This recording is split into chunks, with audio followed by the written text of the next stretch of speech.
Hello, good morning everyone. I am P.L. Nagada, Assistant Professor, and today we will discuss about subject verb agreement.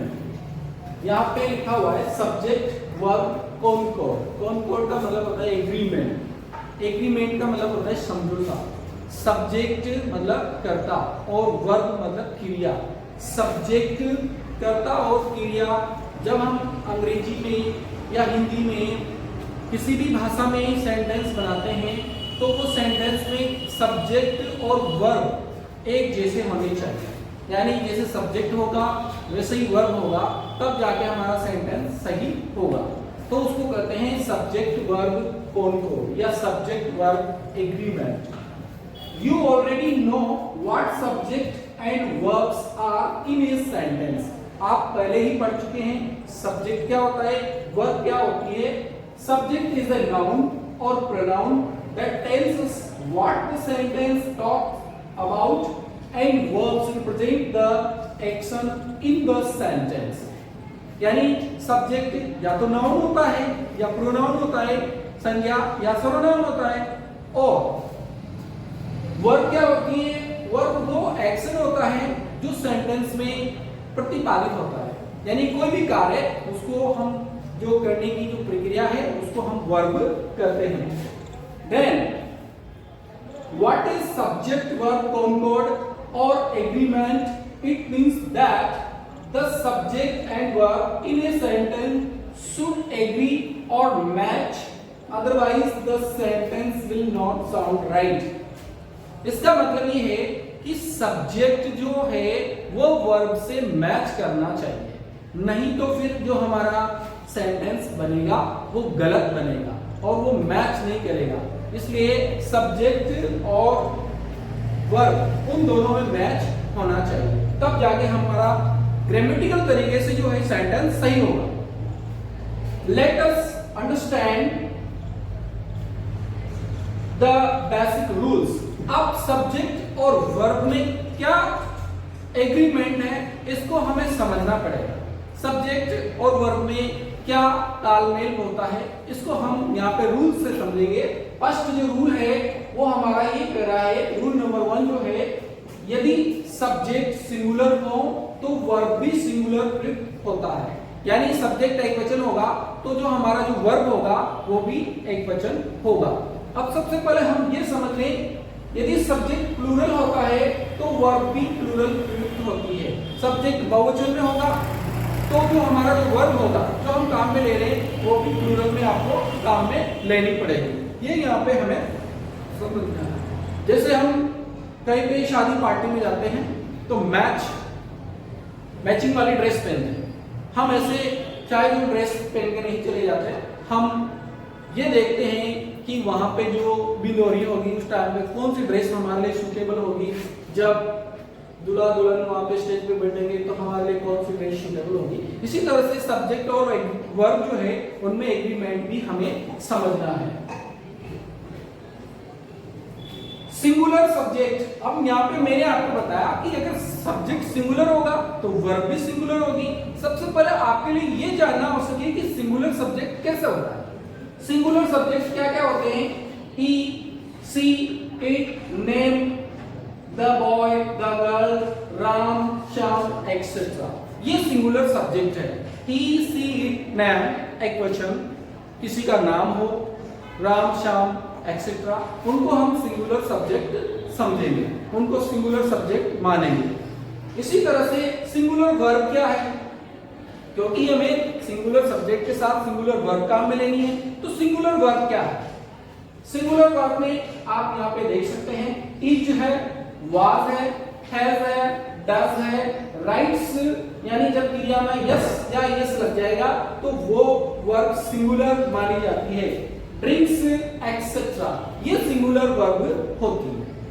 Singular subject और singular verb आपके समझ में आया. और अब हम आगे चलते हैं. सिंगुलर सब्जेक्ट और सिंगुलर वर्ब के बाद हमारा जो पैटर्न है वो होगा प्लूरल. प्लूरल सब्जेक्ट क्या होता है, प्लूरल वर्ब क्या होती है. प्लूरल सब्जेक्ट जो है उसमें हम we, you, they, Ram and Shyam देखो जहाँ राम अकेला होगा वो सिंगुलर होगा, लेकिन राम एंड श्याम जब दो एंड से जुड़ जाएंगे तो वो सब्जेक्ट प्लूरल हो जाएगा। जैसे मोना एंड टीना, दो गर्ल्स हैं तो वो प्लूरल हो जाती है। यहाँ पे ये प्लूरल है। द बॉयज, एक लड़का सिंगुलर, ज्यादा लड़के बॉयज, द गर्ल्स एक्सेट्रा, ये प्लूरल नाउन या प्लूरल सब्जेक्ट होंगे। अब इसी तरह से जैसे प्लूरल सब्जेक्ट है तो प्लूरल वर्ब भी देखिए। प्लूरल वर्ब क्या होती है? Are, were, have, do, write, drink etcetera, इनको हम प्लूरल वर्ब मानेंगे। प्लूरल सब्जेक्ट के साथ प्लूरल वर्ब जो है काम में आती है। यहां पे आपको एक फॉर्मूला में देता हूं, नाउन उसके साथ अगर आप यस, ईएस, आईईएस जोड़ देंगे तो वो प्लूरल हो जाएगी। किसी भी नाउन के साथ अगर आप एस, ईएस या आईईएस जोड़ देंगे तो वो नाउन प्लूरल हो जाएगी। जैसे आप यहाँ पे बॉय है, बॉय लिखा हुआ है, बॉय एक है, उसके पीछे एस ऐड कर देंगे तो बॉयज हो जाएंगे, तो वो प्लूरल नाउन हो जाएगी। इसी तरह से अगर वर्ब में यस, ईएस, आईईएस जोड़ देंगे तो वो सिंगुलर हो जाएगी। कोई भी वर्ब उसमें एस लगा देंगे या आईईएस या ईएस जोड़ देंगे तो वो वर्ब प्लूरल हो जाएगी। कैसे हो जाएगी? जैसा अभी हमने देखा था राइट लिखा हुआ, WRIT, राइट, टी जैसे आई राइट अ लेटर, अगर उसमें राइट में एस जुड़ा हुआ है तो वो क्या हो जाएगी? वो सिंगुलर हो जाएगी। ही राइट्स अ लेटर, तो राइट्स जो है वो सिंगुलर वर्ब हो जाएगी। यहां पे देखिए, यदि किसी सेंटेंस का सब्जेक्ट सिंगुलर हो तो सिंगुलर वर्ब का प्रयोग करना पड़ेगा। यानी कोई भी सेंटेंस जो लिखा हुआ है, ऐसे एग्जाम में जो एसएससी है, नेट, बैंकिंग है, रेलवे है, पटवारी है, RPSC, first grade, second grade, third grade, इन सब में ग्रामर का बहुत महत्व है और वहां पे ऐसे सेंटेंस आते हैं, ऐसे क्वेश्चंस आते हैं, तो आप सब इन क्वेश्चंस को पावरफुली अटेम्प्ट कर सको, सॉल्व कर सको, इसलिए मैंने ये वीडियो बनाया है। यदि किसी सेंटेंस का सब्जेक्ट सिंगुलर हो तो सिंगुलर वर्ब का प्रयोग करना है आपको। Ram is a good boy, यहां पे जो इज है, राम सिंगुलर सब्जेक्ट, तो राम के साथ हमें इज जो है, ये इज, इसका प्रयोग करना पड़ेगा। इज मतलब सिंगुलर वर्ब। यदि सब्जेक्ट प्लूरल हो तो वर्ब जो है वो भी प्लूरल होगी। सब्जेक्ट प्लूरल होगा तो वर्ब भी हमें प्लूरल काम में लेनी पड़ेगी। जैसे यहां पे लिखा हुआ है दे आर ईटिंग फूड, अब दे जो सब्जेक्ट है बहुवचन है, प्लूरल है सब्जेक्ट, तो उसके साथ हमें यहाँ पे आर प्लूरल वर्ब का प्रयोग करना है। ये कॉमन है। अब हम स्पेशल रूल इसके हम पढ़ते हैं। आगे चलिए, देखो ये स्पेशल रूल है और मोस्टली स्टूडेंट्स यहाँ पे क्या करते हैं? गलती करते हैं। नीड नॉट, डेयर नॉट का प्रयोग सिंगुलर प्लूरल सब्जेक्ट के साथ प्लूरल ही होता है। नीड नॉट और डेयर नॉट ये मॉडल होते हैं। मॉडल्स में इनकी काउंटिंग होती है। मॉडल जैसे कैन, कुड, में, माइट, ऐसे ही ये नीड नॉट और डेयर नॉट, यानी इनके साथ जब नीड के साथ नॉट आता है, डेयर के साथ नॉट आता है, तो ये मॉडल के रूप में काम में लिए जाते हैं। और फिर क्या होता है? नीड नॉट और डेयर नॉट का प्रयोग सिंगुलर प्लूरल सब्जेक्ट, चाहे सब्जेक्ट सिंगुलर हो चाहे सब्जेक्ट प्लूरल हो, लेकिन आपको वर्ब जो है वो प्लूरल ही काम में लेनी है। देखो, he need not go there, he यहाँ पे जो नीड नॉट है, यहाँ पे नीड ही रहेगा, इसमें ही के साथ यस या यस नहीं लगा सकते आप। ही क्योंकि यहाँ पे नीड नॉट जो है, नीड नॉट का प्रयोग है, न कि नीड का प्रयोग, तो यहाँ पे नीड नॉट जो है वो सिर्फ सिंगुलर ही रहेगा। ही नीड नॉट गो देयर, उसे वहां पर नहीं जाना चाहिए था। इसी तरह से he dare not oppose his father, उसे उसके पिताजी की बात को उल्लंघन नहीं करना चाहिए था। अपोज का मतलब उल्लंघन नहीं करना था, तो यहाँ पे ही के साथ जो है वो भी डेयर ही आएगा। डेयर आप नहीं लिख सकते, डेयर नॉट का प्रयोग आपको करना पड़ेगा। अधिकांश बच्चे यहाँ पे गलती कर रहे थे। अब देखिए यहाँ पे नोट लगा के बताया है, नोट लगा हुआ है, बट मेन वर्ब के रूप में सिंगुलर प्लूरल दोनों रूपों में होता है। यानी जब नीड और डेर का प्रयोग हम मुख्य क्रिया के रूप में करेंगे, मॉडल के रूप में नहीं करेंगे, मुख्य क्रिया के रूप में जब प्रयोग करेंगे तो वहां पे क्या होगा, इसके साथ फिर दोनों ही रूप में होगा। अगर सब्जेक्ट सिंगुलर होगा तो सिंगुलर के रूप में हो जाएगा, सब्जेक्ट प्लूरल होगा तो प्लूरल रूप में हो जाएगा। देखिए यहाँ पे हम लिख सकते हैं, जैसे उसको पैसे की जरूरत है, he needs money, he needs money, तो वहां पे he के साथ needs आ जाएगा। और अगर उनको पैसे की जरूरत है तो they need money, तो they के साथ need का प्रयोग हो जाएगा। ये इस तरह से हम need का प्रयोग। यदि अब एक दूसरा रूल है अपना, यदि सपोजिशनल सेंटेंस क्या होते हैं, सपोजिशन, सपोज जिसमें हम करते हैं, सपोज का मतलब है पूरी कल्पना। सपोज करें हम, जैसे बैठे बैठे कभी हम सोचते रहते हैं ऐसा हो जाए, वो हो जाए, मैं उड़ने लगूं, मेरे पंख लग जाए, या किसी दिन मैं प्रधानमंत्री बन जाऊं, ऐसी जो कल्पनाएं होती है उनको कहा जाता है सपोजिशनल सेंटेंस। यानी पूरी कल्पना जो पॉसिबल नहीं है, यानी जिसकी पॉसिबिलिटी बहुत कम होती है, हो सकती है ऐसी, मतलब पूरी कल्पनाएं जो होती है, जैसे मेरे पंख लग जाए, मैं उड़ने लग जाऊं, तो ऐसी कल्पनाएं पॉसिबल नहीं है। मैं प्रधानमंत्री बन जाऊं, ये भी पॉसिबल नहीं है। अगर आप बहुत ज्यादा प्रयास करें तो हो सकता है कि हो ऐसा संभव, लेकिन इनको सपोजिशनल सेंटेंस कहते हैं। और ये कहां से स्टार्ट होते हैं, इफ एज, दो, या if only, suppose, I wish, we wish, he विषय, सी विषय से पूरी कल्पना या असंभव शब्द का बोध हो तो प्लूरल वर्ब का प्रयोग होता है। सब्जेक्ट कोई सा भी हो, सब्जेक्ट एकवचन हो या बहुवचन हो, लेकिन जिन सेंटेंस में सपोजिशनल होगा, सपोजिशनल मतलब पूरी कल्पना होगी, उनमें सब्जेक्ट एकवचन होगा या बहुवचन होगा, लेकिन जो वर्ब काम में लेंगे वो प्लूरल ही आपको काम में लेनी पड़ेगी।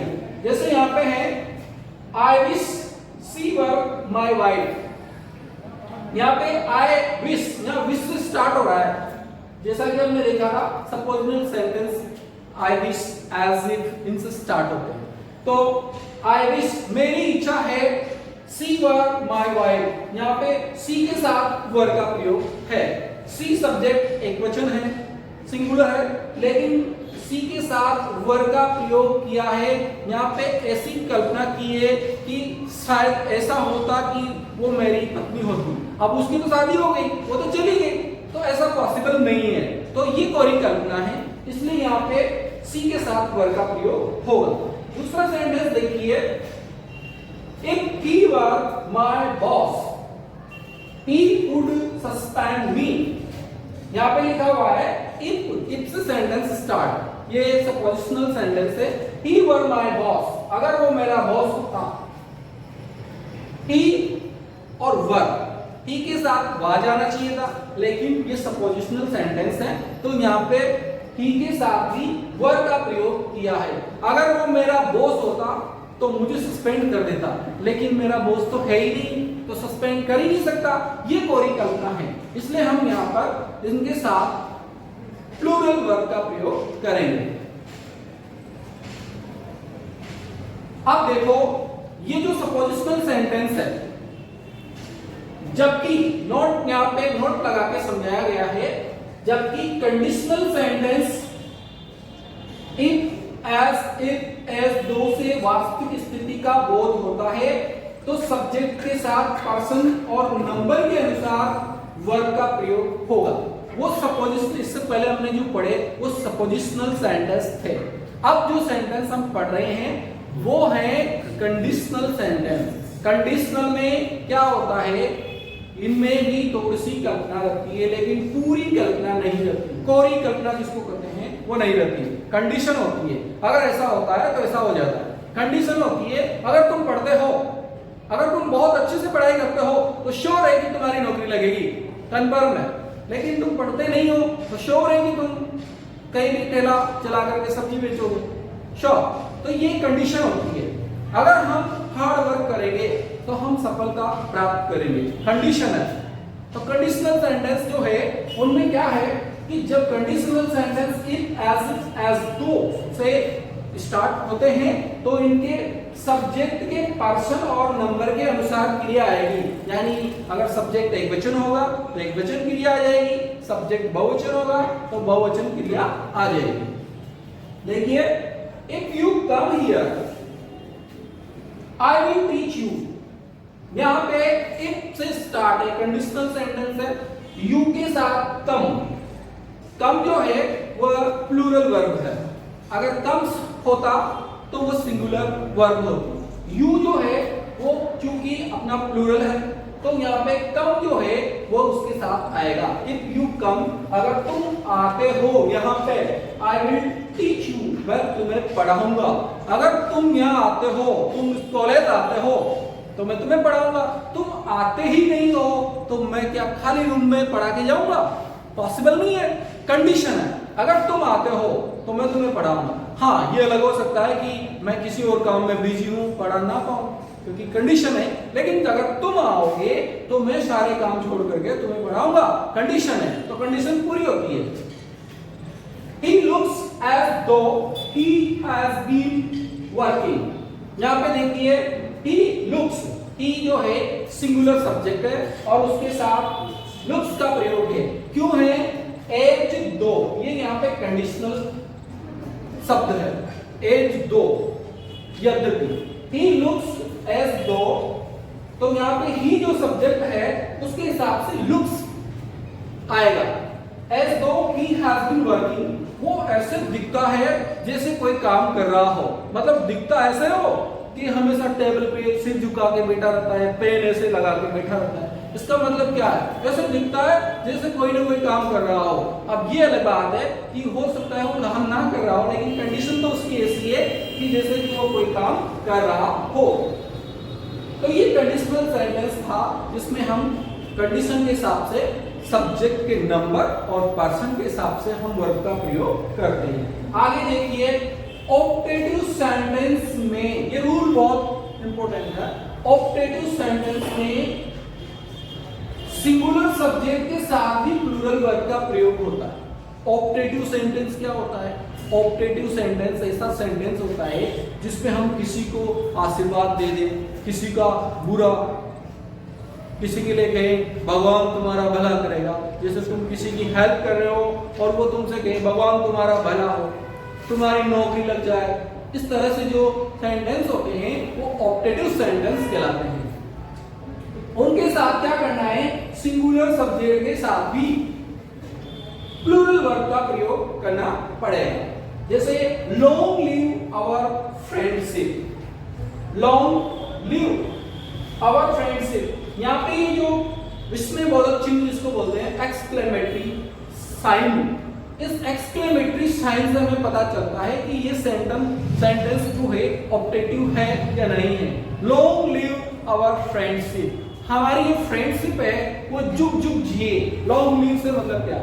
Long live our friendship. अब देखो यहाँ पे जो है आवर फ्रेंडशिप, हमारी फ्रेंडशिप, लॉन्ग लिव, तो यहाँ भी जो वर्ब है वो प्लूरल में ही आएगी। लिव प्लूरल में है वो।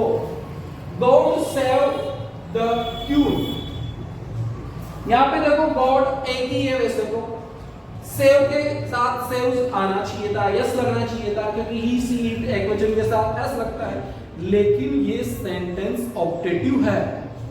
ये सेंटेंस ऑप्टेटिव होने की वजह से यहाँ पे गॉड सेव द क्यून, वहां पे क्वेश्चन इसी तरह से तो आते हैं कि इस सेंटेंस में कहां पे गलती है। क्वेश्चन इस तरह से पूछा जाता है, गॉड सेव, वहां पे सेव की जगह पे यस लगा देते हैं सेंटेंस में, गॉड सेव द क्यून, और उस सेंटेंस के 4 टुकड़े कर देते हैं नीचे ए बी सी डी इस तरह से, और पूछा जाता है कि कौन से पार्ट में गलती है। और आप सोचोगे कि गॉड में तो नहीं है, गॉड की स्पेलिंग जीओडी सही लिखी हुई है, सेव सेव्स वहां पे लिखा हुआ है, तो वो आपको पकड़ना है कि गॉड सेव आता है न कि गॉड सेव्स। ओके, अब हमारा जो रूल नंबर 4 है वो देखिए क्या कहता है, यदि 2 सिंगुलर नाउन्स एंड से जुड़कर सेंटेंस में सब्जेक्ट के रूप में आए, 2 सिंगुलर नाउन एंड से जुड़े हों और वो एंड से जुड़कर के एक सेंटेंस के रूप में आए, तो प्लूरल वर्ब का प्रयोग होता है। तो वहां पे कौन सी वर्ब काम में आएगी, वहां पे प्लूरल वर्ब काम में आएगी। अगर 2 सेंटेंस, 2 सब्जेक्ट जो बिल्कुल सिंगुलर हो, जैसे राम एंड श्याम, 2 सेंटेंस अगर हो, 2 सब्जेक्ट अगर हो और वो एक सेंटेंस में आए, एंड से जुड़े हो, तो वहां पे जो वर्ब आएगी वो प्लूरल वर्ब होगी। Reena and Meena are playing, देखो हम इसको पूरे सेंटेंस को रीना एंड मीना, ये सब्जेक्ट है हमारे, 2 सब्जेक्ट हैं एंड से जुड़े हुए हैं, तो यहाँ पे मीना इज प्लेइंग नहीं आएगा, हमें पूरा देखना पड़ेगा। यहाँ पे जो आर है, आर वो रीना एंड मीना इन दोनों के हिसाब से आ रहा है, इसलिए Reena and Meena are playing, ये सेंटेंस सही होगा। इसी तरह से a boy and a girl, एक लड़का और एक लड़की, यानी 2 हो गए। लाइक ईच अदर, अगर हम यहां ऐसे पढ़े a girl likes each other, a girl अगर हमारे सपोज करो यहां से इधर वाला जो पार्ट है ये नहीं है ए गर्ल, तो फिर यहाँ पे क्योंकि ए गर्ल सब्जेक्ट होगा तो लाइक्स होगा, लेकिन a girl and a boy तो 2 हो गए, तो फिर वहां पे हमें प्लूरल वर्ब काम में लेनी पड़ेगी, लाइक हमें लिखना पड़ेगा। ओके, हमारा जो रूल नंबर 5 है वो बहुत अच्छा है और इसमें अक्सर बच्चे गलती करते हैं। गलती क्या करते हैं, ये इसमें देखो कुछ पेयर वर्ड्स है, पेयर का मतलब होता है जोड़ा, ऐसे शब्द हैं जो जोड़े के रूप में काम में लिए जाते हैं, और उन जोड़े के रूप में प्रयुक्त शब्दों की वजह से अक्सर बच्चे जो है गलती करते हैं। तो क्या गलती करते हैं, पेयर वर्ड्स जैसे bread and butter, bread and butter ये एक साथ बोला जाता है, ब्रेड अलग नहीं है, बटर अलग नहीं है, bread and butter. Rice and curry, hammer and sickle, hammer and sickle. यदि स्लो एंड स्टडी, जैसे उसमें आता है ना slow and steady in the race. Truth and honesty, horse and carriage, horse and carriage घोड़ा गाड़ी, हॉर्स घोड़ा carriage गाड़ी, तो उसको कहेंगे घोड़ा गाड़ी। ट्रूथ एंड ऑनेस्टी, सच्चाई और ईमानदारी एक साथ, इनको एक पैर के रूप में रखा जाता है, एक जोड़े के रूप में रखा जाता है। क्राउन एंड ग्लोरी, ताज और गौरव, गौरव होगा तो ताज अपने आप आएगा, ताज होगा तो गौरव आएगा। राइज एंड फॉल, उठा पटक जिसको हम कहते हैं, उत्थान और पतन, राइज एंड फॉल ये साथ जुड़े हुए रहते हैं। कमिंग एंड गोइंग, आना जाना।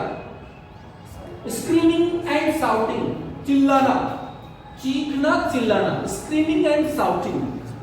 एज एंड एक्सपीरियंस, उम्र और अनुभव, उम्र से अनुभव, अनुभव से उम्र।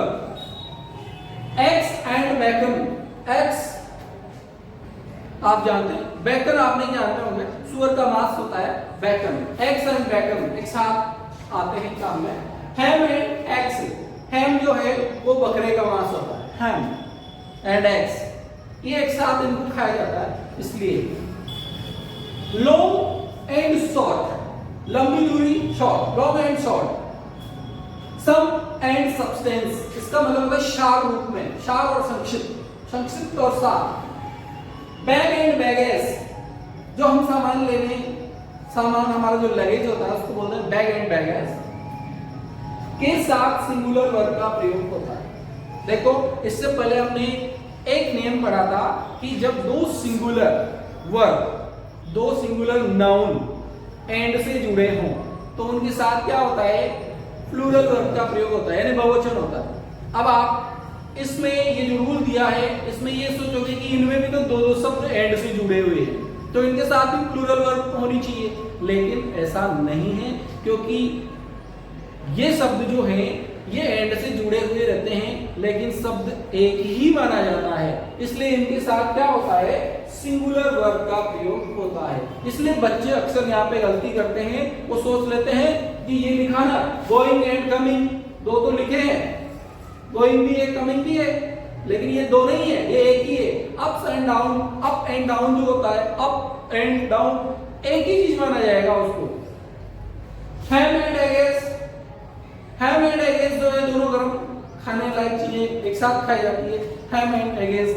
तो ये एंड से जुड़े होने के बावजूद इनमें सिंगुलर वर्ब का प्रयोग आपको करना पड़ेगा। अब देखो, time and tide wait for none, time and tide waits for none, यहां पे जो है इसमें कंफ्यूजन है। ओल्ड इंग्लिश वाले जो है वो वेट्स लिखते थे और वर्तमान समय वाले जो है वेट लिखते हैं, ये दोनों ही रूप में माने हैं, दोनों ही सही है। वैसे तो टाइम और टाइड एक वचन हम इनको मानेंगे तो यहाँ पे वेट्स आएगा, वेट्स फॉर नन, समय और लहरें किसी का इंतजार नहीं करती है, लेकिन यह क्या है, पॉपुलर जो ओल्ड इंग्लिश था तो उसमें वेट्स आता था, लेकिन अभी इसमें वेट सही माना जाता है, तो इसमें दोनों ही सही है। Fire and water does not agree, fire भी है और वाटर भी है, इनके साथ ये डज का प्रयोग होगा, न कि डू का प्रयोग। जैसे क्योंकि फायर एंड वाटर जो है वो एक साथ आने वाले शब्द, आग और फन। इसी तरह से gold and silver is precious metal, सोना चांदी, आपने यही सुना होगा, च्यवनप्राश भी आता है, सोना चांदी च्यवनप्राश, ऐसे सोना चांदी एक साथ नाम, ये मतलब पेयर वर्ड इनको माना जाता है, युग्म शब्द इनको कहा जाता है। सोना चांदी अब दो हो गए लेकिन एक साथ मेटल है, इसलिए क्या आएगा, इस जो है इस प्रेशियस मेटल, ये कीमती धातु है, सोना चांदी कीमती धातु है, ऐसे कहेंगे, न कि सोना चांदी कीमती धातुएं हैं, क्योंकि धातुएं अगर आपने कहा तो वो प्लूरल हो गया, तो फिर आपको वर्ब प्लूरल काम में लेनी पड़ेगी, इसलिए यहाँ पे है gold and silver is precious metal, ये यहां पे होगा। आगे देखिए, पेयर वर्ड्स के रूप में प्रयुक्त होने वाली फैमिली रिलेशन को बताने वाले शब्द, हमने जो अभी रूल पढ़ा उसका ये उप नियम है, यानी उसमें जब कोई नियम पढ़ते हैं उसमें कोई कमी निकाली जाती है और उसका तोड़ बताया जाता है तो उसको सब रूल कहा जाता है, उप नियम उसको कहा जाता है। अभी हमने पढ़ा था पेयर वर्ड्स, युग्म शब्द जो होते हैं के रूप में प्रयुक्त होने वाले फैमिली रिलेशन को बताने वाले शब्द, यानी ऐसे शब्द जो फैमिली रिलेशन को बताते हैं, जैसे माता पिता। एंड से जुड़कर सेंटेंस में सब्जेक्ट के रूप में प्रयुक्त हो तो इससे पहले पॉजेसिव एडजेक्टिव हो तो प्लूरल वर्ब का प्रयोग होगा। इसका मतलब ये है कि जैसे युग्म शब्द हमने लिए पेयर वर्ड्स, उन युग्म शब्दों में जो पेयर वर्ड्स हैं जैसे माता पिता, भाई बहन, ये भी पेयर वर्ड शब्द हैं। अगर इनमें यूं कहा जाए कि मेरे माता पिता, उसके माता पिता, तेरे माता पिता, पॉजेसिव क्या होता है, पॉजेसिव एडजेक्टिव।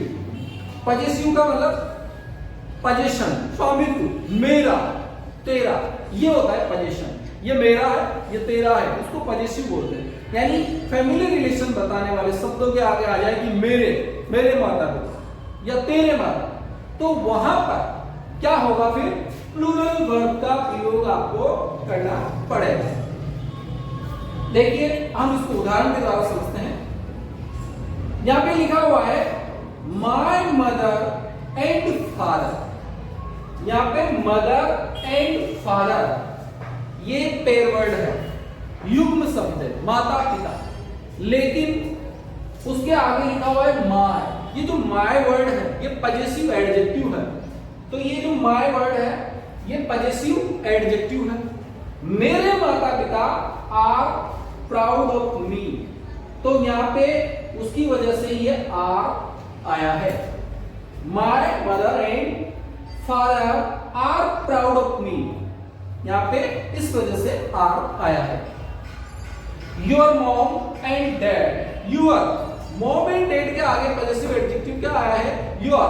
तुम्हारे मॉम एंड डैड, तुम्हारे जो मॉम डैड है want to go to Jaipur, वो जयपुर जाना चाहते हैं। अब यहाँ पे जो want है ये प्लूरल नाउन है।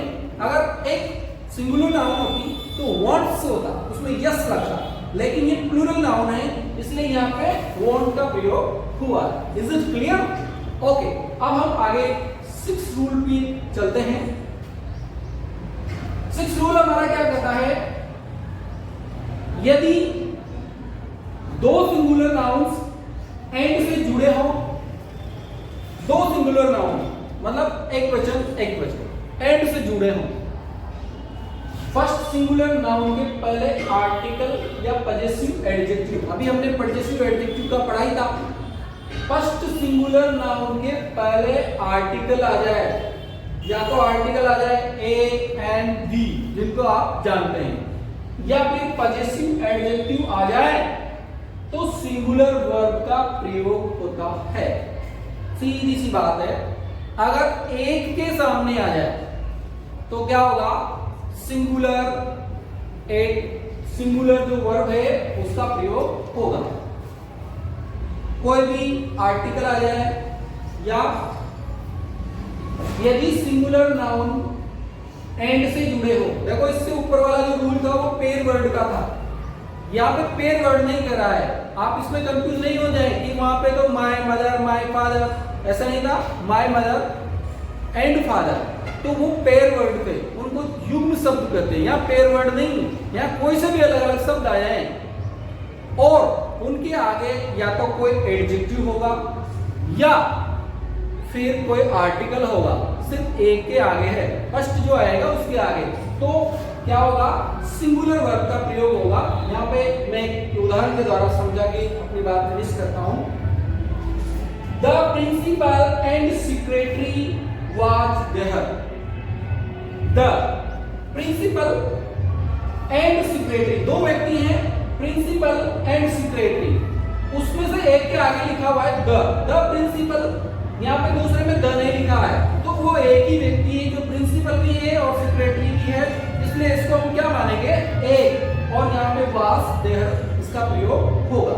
ओके, इसी तरह से my uncle and guardian has come, यहाँ पे क्या है?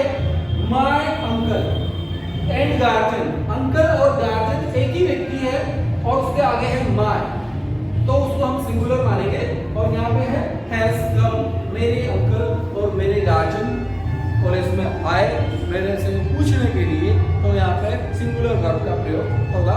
Thank you. इसका जो नेक्स्ट वीडियो होगा वह कुछ ही दिनों में रिलीज कर दिया जाएगा, तब तक वेट कीजिए और चैनल को